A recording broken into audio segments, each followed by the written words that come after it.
आशा worker की cashier Anita state की। साथियों, सरकार हमारे साथ इतना दुर्व्यवहार कर रही है कि एक तो हमारे साथ हमें वॉलंटियर बताती है जब हम उनसे पैसे की मांग करते हैं, और जब हमारे साथी ब्लॉक समिति से और पंच सरपंच जो चुनाव लड़े हैं, जब गांव में हमारी छवि इतनी अच्छी है, हम इतनी ईमानदारी और मेहनत से काम कर रहे हैं, तो गांव के लोगों ने हमें सरपंच के लिए, ब्लॉक समिति के लिए, जिला पार्षद के लिए और पंच के लिए चुना है। तो इस पर सरकार को चिरमराट हो रहा है। सरकार हमें कह रही है कि आप अपनी आशा वर्कर से रिजाइन दो।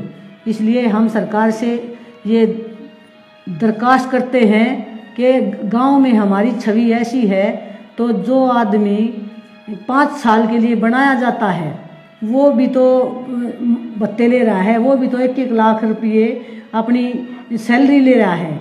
और सरकार के पास जब आशा वर्कर अपना मेहनताना मांगने के लिए जाते हैं तो सरकार कहती है कि आप तो वॉलंटियर हो, आप तो स्वयं सेविका हो, तो उनके पास हमें देने के लिए तो कुछ नहीं होता। और जब हम अच्छे काम के लिए उतरते हैं तो उसमें सरकार हमें ऑब्जेक्शन लगाती है, लिख कर मांगती है, अंडरटेकिंग के फार्म भरवाती है। इसलिए हम सरकार से कहना चाहते हैं कि हम आशा वर्कर 5 साल से हमारी कोई बढ़ोतरी नहीं हुई है। हम जो भी बातें सरकार के पास जाके करते हैं उनका वे मेज पे कुछ बोलते हैं और पीछे से कुछ बोलते हैं। इसलिए हम सरकार की गिद्दड़ धमकियों से डरने वाले नहीं हैं। और 27 तारीख को अब हम पंचकुला आएंगे और उसका मुंह तोड़ जवाब देंगे। मैं सुनीता, आशा वर्कर्स यूनियन हरियाणा की राज्य महासचिव।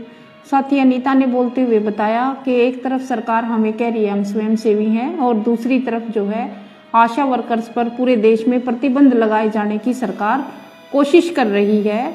और आशा वर्कर्स को सरकार की पॉलिसी के अनुसार वॉलंटियर कह करके, स्वयंसेवी कह करके कार्य के लिए नियुक्त किया गया है। भारत सरकार द्वारा, राज्य सरकारों द्वारा केवल कुछ कार्यों के लिए, कुछ गतिविधियों के लिए आशा वर्कर्स को नियुक्त किया गया था। और आज जब हम देखेंगे तो स्वास्थ्य विभाग के सारे जरूरी काम आशा वर्कर्स ही कर रही हैं। आज आशा वर्कर्स जो है स्वास्थ्य विभाग की नींव है। अगर आशा वर्कर्स किसी कार्य को नहीं करती है तो स्वास्थ्य विभाग अपनी योजना को जमीनी स्तर पर लागू करने में विफल हो जाता है। कोविड महामारी में भी आशा वर्कर्स ने बहुत अहम भूमिका निभाई है। सरकार को जिस तरह का भी स्वास्थ्य से संबंधित डाटा चाहिए था, दूसरे भी कार्यों से संबंधित डाटा अगर सरकार को चाहिए होता है तो आशा वर्कर्स को की ही ड्यूटी लगाई जाती है। और चुनाव आयोग भी कह रहा है कि आशा वर्कर्स को जो है, चुनाव आयोग हमारे देश की व्यवस्था का हिस्सा है। चुनाव लड़ना हमारा अधिकार है। अगर हम स्वयंसेवी हैं, पॉलिसी के अनुसार हम चुनाव लड़ सकते हैं। चुनाव आयोग ने जो है हमें चुनाव लड़ने की आज़ादी दी है। हमारे देश के संविधान ने हमें चुनाव लड़ने की आज़ादी दी है, परंतु हमारा विभाग हमारे ऊपर प्रतिबंध लगा रहा है। 1 जुलाई 2020 में विभाग द्वारा पत्र जारी किया गया कि आशा वर्कर्स अगर चुनाव लड़ती है, किसी भी पद पे वो चुनी जाती है प्रतिनिधि, तो उसको अपने आशा के कार्य से जो है कार्यमुक्त होना पड़ेगा, या चुने हुए पद पे वो नहीं रह सकती है, कोई एक पद पे ही वो कार्य कर सकती है। हम सरकार को कहना चाहते हैं कि आशा वर्कर का पद कोई लाभ का पद नहीं है और सरकार हमारे ऊपर ये प्रतिबंध नहीं लगा सकती है। और सरकार अगर प्रतिबंध लगाना चाहती है तो ये फैसला, ये अधिकार जो है विधानसभा को है। विधानसभा में ये फैसला होगा, विधानसभा ये पारित करेगी कि आशा वर्कर्स को चुनाव लड़ने के अधिकार से जो है चुनाव नहीं लड़ा जाना चाहिए। ये फैसला विधानसभा का होगा। ये फैसला विभाग के अधिकार क्षेत्र में नहीं आता है। विभाग अपने अधिकार क्षेत्र से बाहर जाके आशा वर्कर्स पर जबरन दबाव बना रहा है। आशा वर्कर्स ने अभी हाल ही में पंचायत चुनाव लड़े हैं और वो बहुमत संख्या में उनको जीत हासिल हुई है। अब सरकार द्वारा मनमानी करके आशा वर्कर्स को हटाए जाने की प्रक्रिया शुरू कर दी है, जिसका हम विरोध करते हैं, कड़े शब्दों में निंदा करते हैं और विभाग से मांग करते हैं कि इस गैर जिम्मेदाराना हरकत पर तुरंत रोक लगाई जानी चाहिए। और हमारा अधिकार है चुनाव लड़ना। हम अपने अधिकार क्षेत्र के अंदर ही रहे हैं और हमने चुनाव लड़ा है और जीत हासिल की है। सरकार लंबे समय से आशा वर्कर्स के मानदेय में कोई बढ़ोतरी नहीं कर रही है। केंद्र सरकार की स्कीम है एनएचएम। लगभग 17 साल से ज़्यादा हो गई हैं आशा वर्कर्स को काम करते हुए। 12 साल से केंद्र सरकार द्वारा आशा वर्कर्स के मानदेय में कोई बढ़ोतरी नहीं की गई है, जो बेहद चिंतनीय विषय है। आप 12 साल में महंगाई के आंकड़े देखिए और आशा वर्कर्स के मानदेय आज भी वही के वही हैं जो 12 साल पहले केंद्र सरकार ने इंसेंटिव तय किए थे। ये एक बेहद चिंताजनक विषय है और इस पर केंद्र सरकार को, राज्य सरकारों को मिलकर के विचार करना चाहिए। ऐसा ही राज्य सरकार का समझना है, ऐसा ही राज्य सरकार का मानना है। हरियाणा की सरकार ने भी 2018 में बढ़ोतरी की थी।